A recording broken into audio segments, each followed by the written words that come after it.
Et avant toute chose, pour ce jour férié, en ce 14 juillet, la météo du jour, mais un temps en plutôt maussade. Pour aujourd'hui, rien de bien réjouissant. Quelques éclaircies de soleil peut-être, mais surtout un temps en maussade. Je vous le disais, pas mal de nuages attendus pour ce mardi. Des températures qui remontent quelque peu cet après-midi par rapport à hier, 22 degrés pour les maximales. On en reparle de cette météo après le journal. Tout de suite, l'information à la une, en images aujourd'hui, c'est ce grand meeting aérien à l'aéroport de Valenciennes-Denain. Près de 100 000 personnes sont attendues tout au long de la journée sur le site de Prouvy avec en point d'orgue une démonstration de la patrouille de France. Depuis près de 30 ans, Valenciennes accueille pour le 14 juillet ce rassemblement exceptionnel pour tous les passionnés d'aviation, mais pas seulement, car il y a donc la patrouille de France qui est bien sûr la star incontestée de la journée. Mais le programme est riche avec également des Rafales, des Mirage 2000, des autogires, des Pitts, des démonstrations des parachutistes de l'armée de l'air ou encore la présence du plus grand dirigeable d'Europe ouvert pour des baptêmes. Tout cela à découvrir de près, au sol ou en action en vol.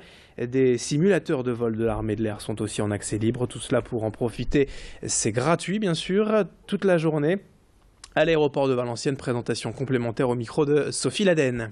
C'est un très très beau spectacle. C'est plus beau que le Bourget, sans vouloir se vanter, c'est beaucoup plus beau que le Bourget. C'est beaucoup plus prenant, le public est pratiquement dans les avions, il est là au bord, alors qu'au Bourget c'est très loin. Et ben ça va intéresser le peuple, et comme je le dis, le peuple c'est le riche et le pauvre, c'est le jeune et le vieux, c'est tout ça le peuple. Et c'est pour ça d'ailleurs qu'il est gratuit ce meeting pour l'entrée, parce que ça permet à tout le monde, même les plus humbles, de pouvoir y assister comme tout le monde. Autre image dans cette édition pour vous présenter la méconnue maison de l'habitat durable à l'Île-Oisem. Ici, tout l'été, ont lieu des ateliers thématiques liés à l'environnement. Sur ces images, par exemple, la session était consacrée aux factures d'énergie pour savoir bien les lire et bien les comprendre. Ouverte depuis 2 ans, la maison de l'habitat durable regroupe divers partenaires, publics ou privés, et aide les particuliers désireux d'entamer des travaux de rénovation pour concilier habitat et environnement. Un guide utile quand il s'agit de choisir ses matériaux ou bien connaître les crédits d'impôt possibles. Ces ateliers gratuits sont gérés conjointement par la ville et la métropole européenne de Lille. Le prochain en date, le 25 juillet, aura pour thème pratique la décoration en total respect de l'environnement. Explication au micro d'Idil Gunaï. La thématique qui a lieu donc le samedi 25 juillet est donc décorer en respectant l'environnement, apprendre à confectionner des enduits par la chaux. En fait. Donc concrètement, les gens nous téléphonent ici, au 03 59 00 03 59, on les inscrit et ensuite on les envoie donc sur notre atelier pratique rue de Rivoli à Fives, de façon à pouvoir être encadré par un gentil monsieur diplômé qui va leur apprendre à faire de l'enduit à la chaux. Dans le reste de cette édition spéciale, en ce 14 juillet, jour férié, on va prendre un peu d'avance sur l'actualité pour évoquer tout de suite mardi le concert événement de l'ONL. Ce sera ce vendredi au stade Pierre-Mauroy. Pour fêter ses 40 ans, le bel âge, l'Orchestre national de Lille investit le grand stade pour un spectacle exceptionnel. 100 musiciens et 200 choristes sur scène pour jouer quelques-uns des plus grands classiques et incontournables de la musique classique et de l'opéra. Le Boléro de Ravel, Carmina Burana parmi d'autres. Le stade sera en configuration Arena. Près de 15 000 personnes ont déjà réservé leurs billets et il reste quelques places avant vendredi.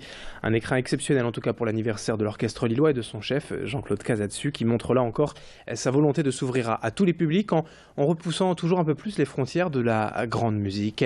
Explication complémentaire avec le chef lui-même qui nous parle de l'adaptation nécessaire de son orchestre pour jouer dans un tel lieu.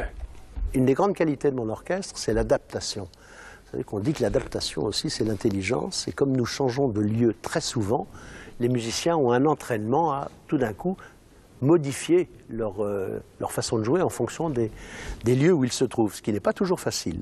Lorsque nous jouons dans un stade, évidemment, c'est sonorisé. C'est sonorisé par des maîtres de l'acoustique.